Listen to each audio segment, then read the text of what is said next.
Ang EDSA ang pangunahing highway sa Metro Manila. Ito ay nagdudugtong sa hilaga at timog bahagi ng Metropolis. Meron itong habang 23.8 km at dumadaan ito sa 6 na lungsod ng Metro Manila, simula Caloocan hanggang Pasay. At sa napakadami ng mga sasakyan na dumadaan dito, mapa-truck, mapa-private, mapa-bus, talaga namang nag-deteriorate na itong kalsada. Yung mga lubak-lubak dito ay ginawa na lang ng band-aid solution. All throughout the years, parang tinapalan lang siya pero mas lumalala siya. Pero, at nung last year, December 2025, nagsimula ang rehabilitation ng EDSA. At fast forward tayo ngayon, ang EDSA rehabilitation ay more than 60% completion rate na. Pero hindi lang ito sa kalsada. Inayos na rin itong sidewalks at bike lane. Makikita natin dito sa area ng Estrella kung saan nilawakan na itong sidewalk. Simula tayo sa Monumento Caloocan hanggang dito sa Pasay.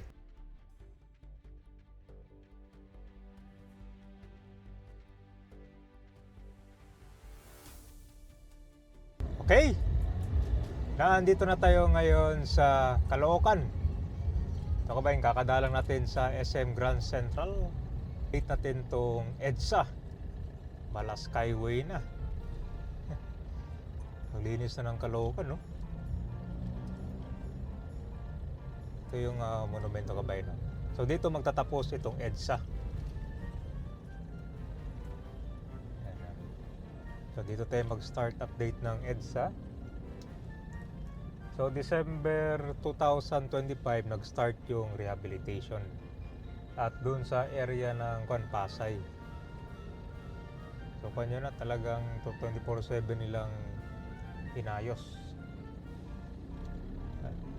Alam niyo yung inayos kabayan, itong mga lubak-lubak dito sa kalsada.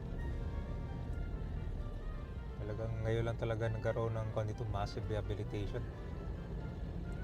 Doon sa area ng Makati, yan, papuntang Pasay, makikita mo yung mga lubak doon. Talagang na yan, inayos. Tapos kapansin-pansin mo rin dito itong EDSA Bus Carousel Station, inayos na rin. Na rin, nagkaroon ng expansion. Dito yun sa area ng Caloocan, no? Yung mga station dito, in-expand nila.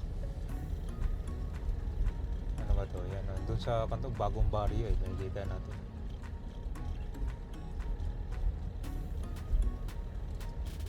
Ito yung existing station, i-expand na rin yan. Malaki tulong yan para mas marami mga commuters ang ma-accommodate, no?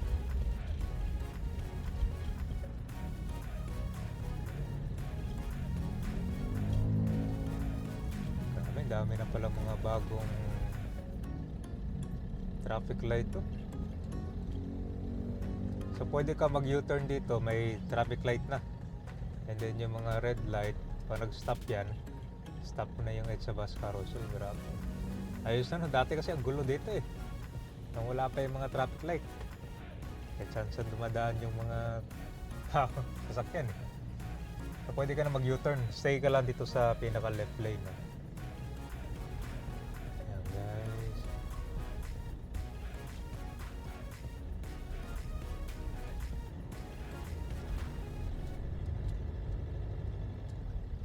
So dito sa area ng Caloocan yan hindi pa kasi nagsisimula yung rehabilitation dito guys, kaya kasi may mga lubak-lubak na no? Ako ang kasi dito parang ginagawang band-aid solution na lang, no? All throughout the years, pag may butas, tinataplan lang. Kaya nangyari, nagkakaroon ng umbok. Dapat to talaga, yung tambakan mo ng buong asphalt, di ba? Ganun ginawa doon sa areas ng Makati and Pasay, di ba? Ang ganda ng tingnan. Alang rinig mo yung lubak, tug.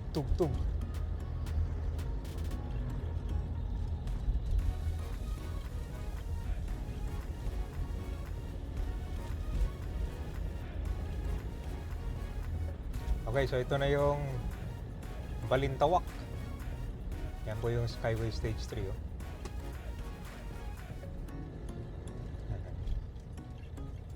Alam niyo, nagkaroon na ng expansion doon Hopefully sana tuloy-tuloy na yung extension ginagawa ng Skyway Stage 3, no?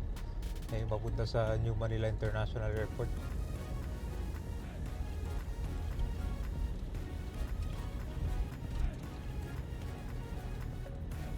Matagal-tagal pa to guys. Kasi yung original budget ng EDSA rehabilitation, 17 billion pesos yan.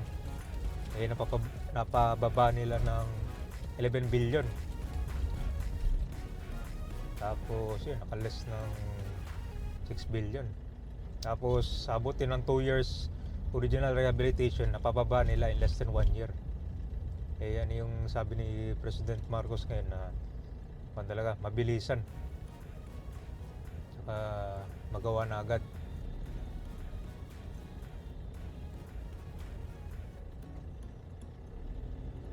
Ito na yung guys, so Balintawak. Oh. Grabe yung clearing operation dati yan. Eh paano ba naman yung paninda nasa bangketa na. Yung mga tao nahihiya na maglakad sa bangketa eh. Ito po yung guys, Balintawak LRT Station. Tapos ano yung ano ito? Ito yung sa bus carousel nyo.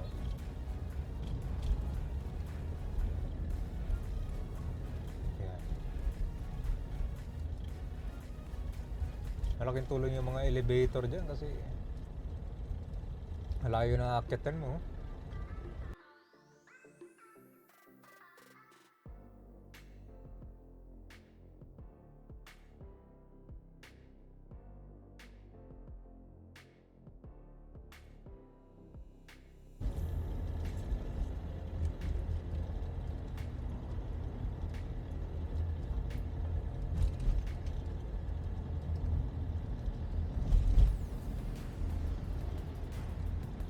Yun, no? Dito ba, marami pang ayusin dito na. Papuntang ko na to sa QC. Diba guys? Randam yan, lalo na sa mga motor dumadaan dito. Puro ko lang ang band-aid solution ang ginawa. Approaching tayo sa SM North.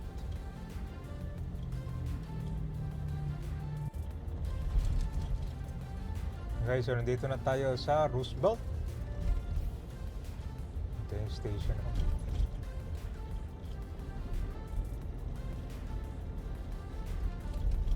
Roosevelt Station. Yan naman yung LRT. So nagkaroon ng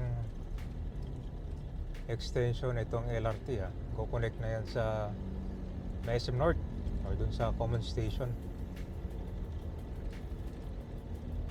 So ang tawag nitong bagong station is Fernando Poe Jr. Station na to ha. Pati yung Roosevelt na kalsada, binago na rin yan.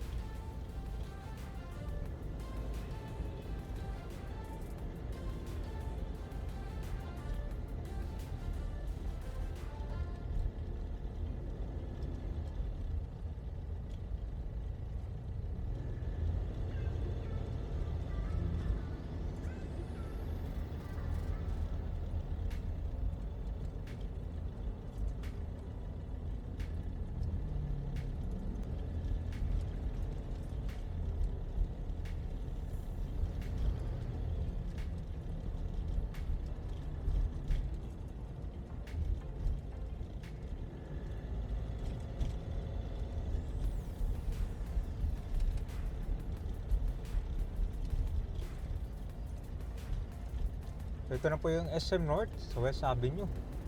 Dito yung maraming construction ng project, yung common station, MRT Line 7, tapos yung subway. Dito magkakasalubong yung mga rail line. At yung common station naman, yan yung magiging pinaka-center niya para kung lilipat kayo sa mga ibang rail line. Ito po yung SM North EDSA bus station. Ito yung unang nagawa nila. Tapos dun sa SM Mega Mall ang nadaanan natin. Ganda, no? Ganyan sana yung buong EDSA. Pero yan kasi naka-connect yan sa malapit sa SM eh. Ito na, kita mo yung bagong daan dyan, no? Yan na yung turn back guideway ng MRT Line 7. At na rin yung mga poste dyan sa West Avenue.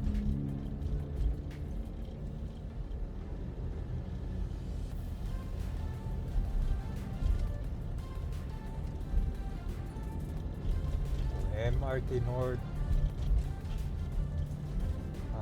Station.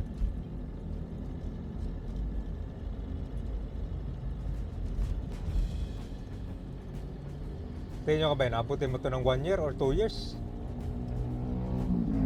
Haba-haba pa tong gagawin nilang ban, no? Yun mo?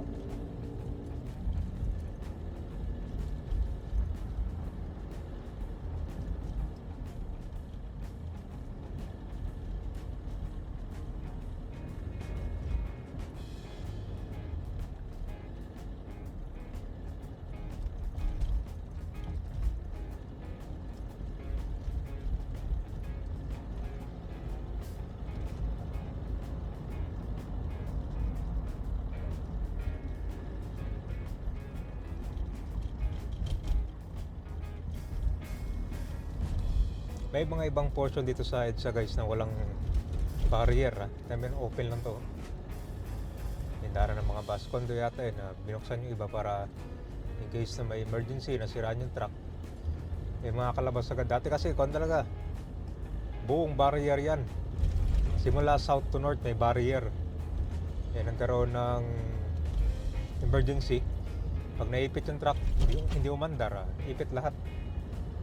Kaya maganda to, may mga bukas ganyan, no? Pero pag may ganyan, bawal dumaan dyan, no? Kasi pag masample lang ka dyan, may nagtitiket.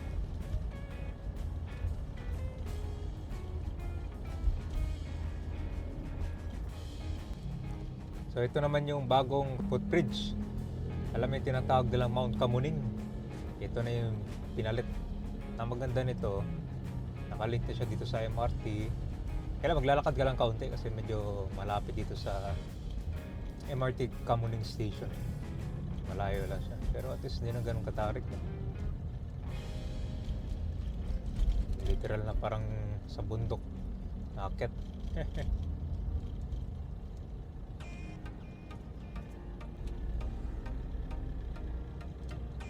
Dito na tayo sa NEPA Q-Mart.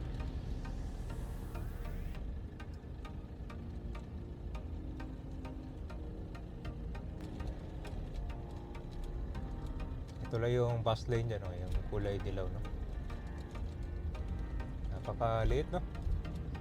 Itong ilalim ng EDSA, ito guys, bagong pintura na rin, tinan mo, di ba? Nilagyan na ng mga halaman, no? Para ko yan, less pollution. Ayos, oh. Yan yung Aurora Boulevard, oh. Tingnan mo yung kalsada dito, di ba? Ang daming puro band-aid solution lang din, sira-sira. Dito yung matinding lang, ayos ang kailangan.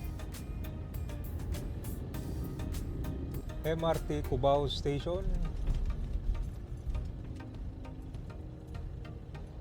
Nandito na tayo sa Main Avenue. Puntang to kayo sa Shaw Boulevard. Yan ang Baclaran. Tignan mo naman yung ito yung kalsada na naayos na guys, diba? Kapag walang lubak-lubak yung kalsada, smooth yung ride, oh. Mala Skyway.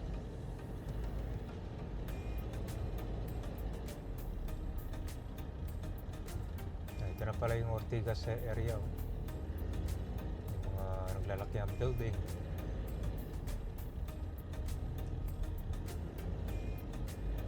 Ayun, randa mo na yun dito, oh. Lalo na pagdating dun sa Pasay.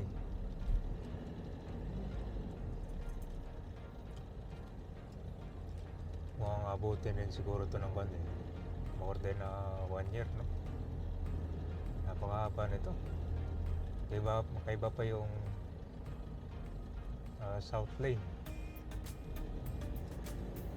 Okay, north to south, tsaka south to north.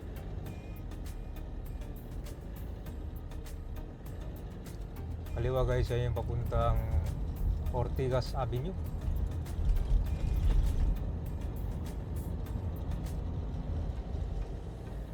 Bagong pintura na rin yung flyover.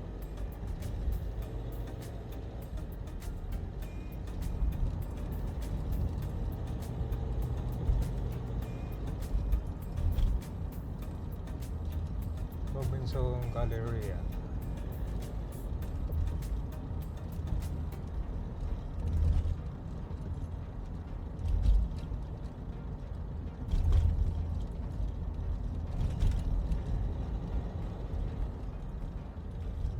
amazing smooth ride, oh. Yung isang EDSA bus carousel station. Ito na yun, sa SM Mega Mall. Kaya lang, ang meron lang kasing footbridge dito, ang meron lang access dito, yung pa northbound. Yung southbound niya, wala. Tignan mo dito, oh. Ito na yung SM Mega Mall.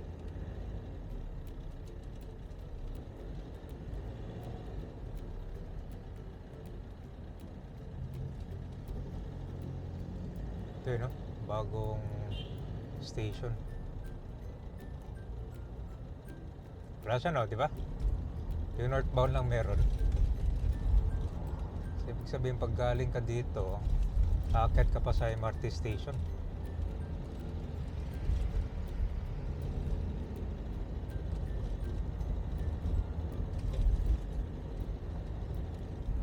Wala yung ibang footbridge dito, eh. Aakyat ka talaga doon.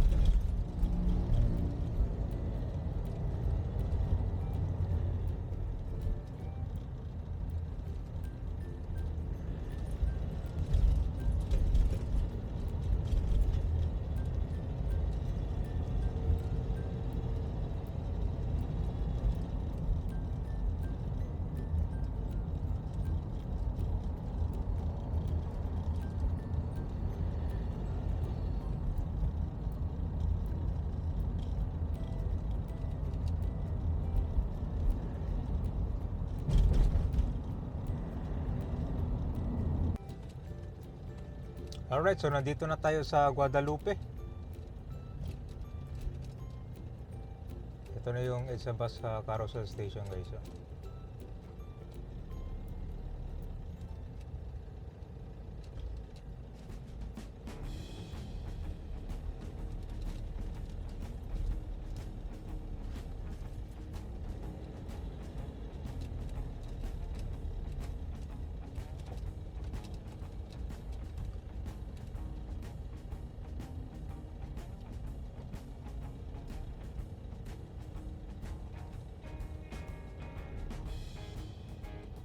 So inaayos na rin pala tong kalsada, no, dito sa Guadalupe, oh.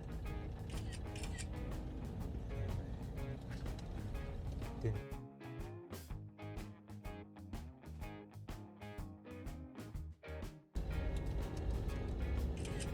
Talagang puro kapal. Yan, tataasan na rin yan. So meron na dito sa area ng Guadalupe. Ayan. Ito kasi, guys, itong dinadaanan natin, tinaasan na to siya.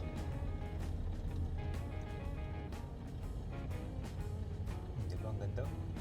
Dapat talaga buong asphalt yan, kasi kung paisa-isa lang, eh kuwan pa rin, kita mo pa rin yung lubak. Ayos na, nandito na sila sa Guadalupe.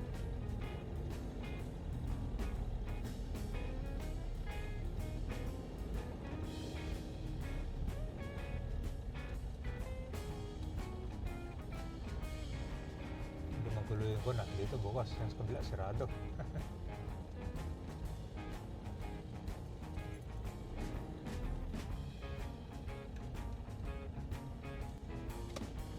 Sirado rin pala itong sa may EDSA bus lane, no? Ginagawa na rin.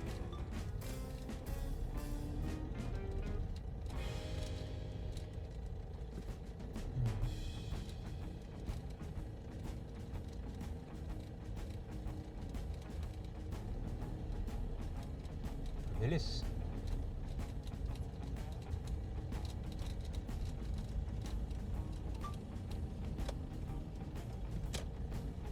So priority din nilang gagawin itong sa area ng bus lane. Gamit nila Japan, guys, Japan technology para mabilis.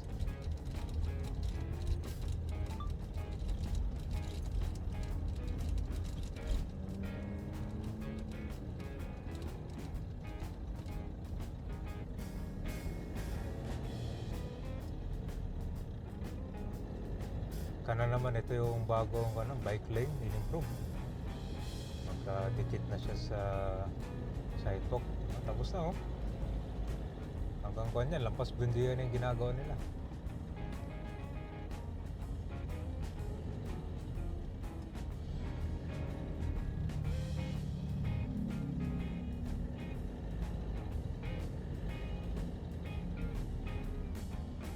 Ayan guys, malaking tulong yung ganyan, no? Para at least yung bike lane wala nang kaagaw. Solong-solo mo na. Dati kasi yung bike lane nasa kalsada lang ang nangyayari dyan. Pag-share sa may motor.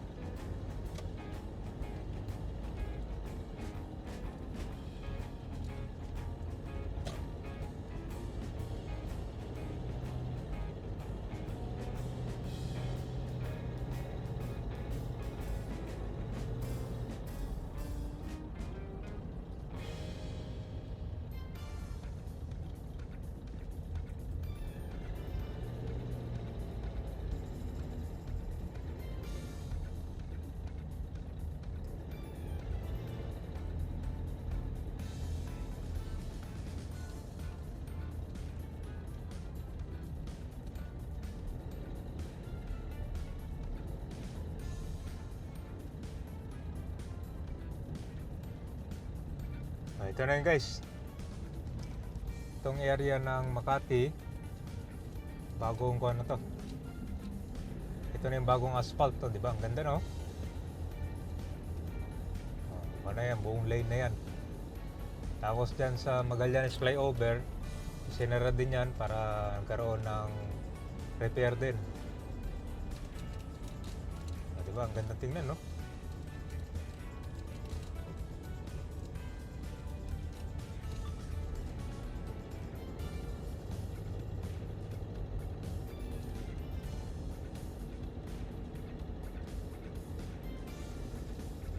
Alam ko na guys, so Malas Skyway. Ito tunay na pagbabago. Bato lang, pati sa tunnel, wala pa.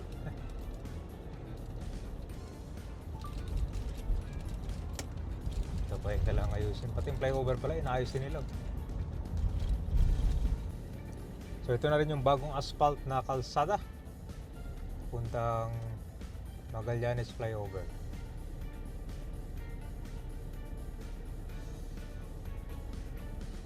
Smooth.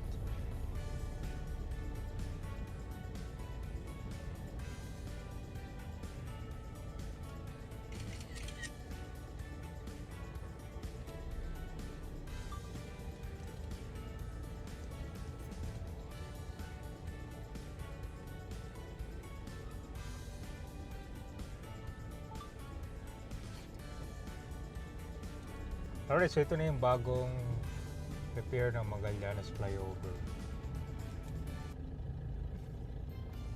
At yung baba nito, bagong pintura na yan. Naka-update lang natin dyan. So ito yung way papuntang Pasay. Sa kabila naman, Kanto SLEX sa Alabang, Manila. Madalas marami nagkakamali dito sa daanan.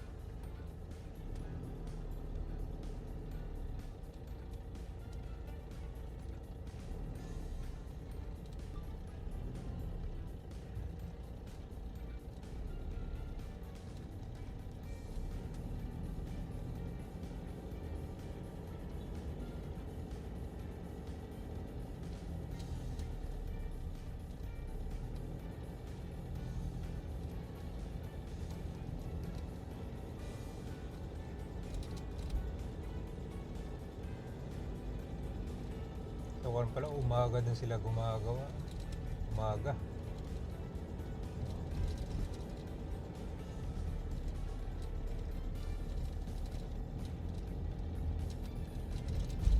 Maliit yung sidewalk dito.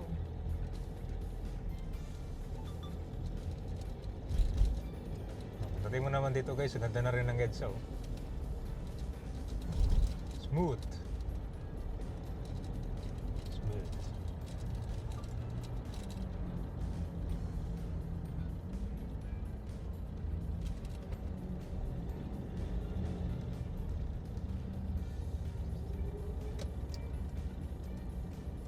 lipat ka na dito sa right lane kasi papuntang Naiya na yan tramo.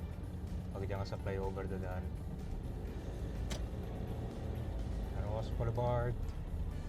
Diretso lang tayo sa baba.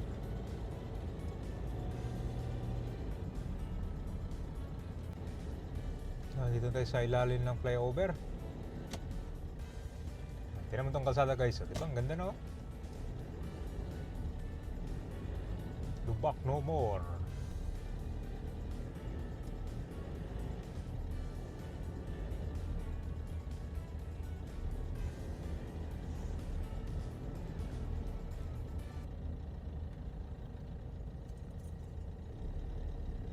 Station na ba to? Ito na pala yung ano, top station malapit sa Baclaran.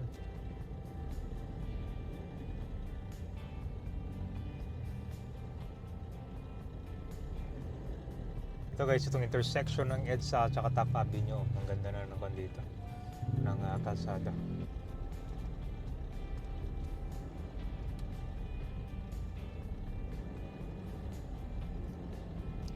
It's a bus carousel malapit sa Top Avenue. Ayan, ba na tayo? SM MOA Glow. Ayan. So from north to south. Hindi pa tapos pero marami pang kailangang ayusin dito. Itong part ng Pasay Kabayan, ito kasama to sa phase 1 noong nagkaroon ng rehabilitation.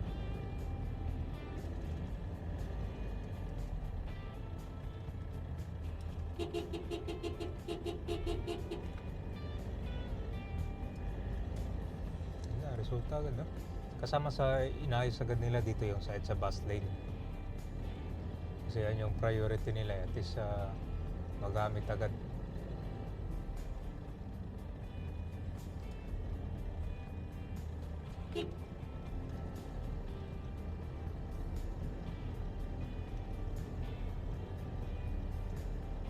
Alright, so nandito na tayo sa SM MOA Glow. Dito na magtatapos itong EDSA from Monumento to SM MOA Pasay.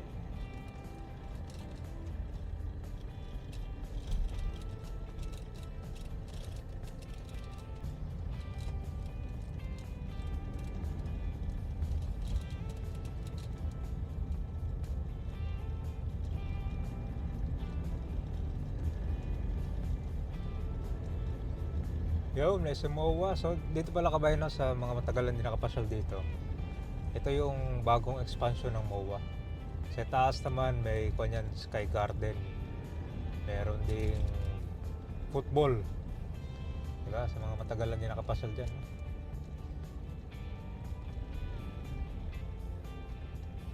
So yan, ano na tayo dito sa Diokno Boulevard.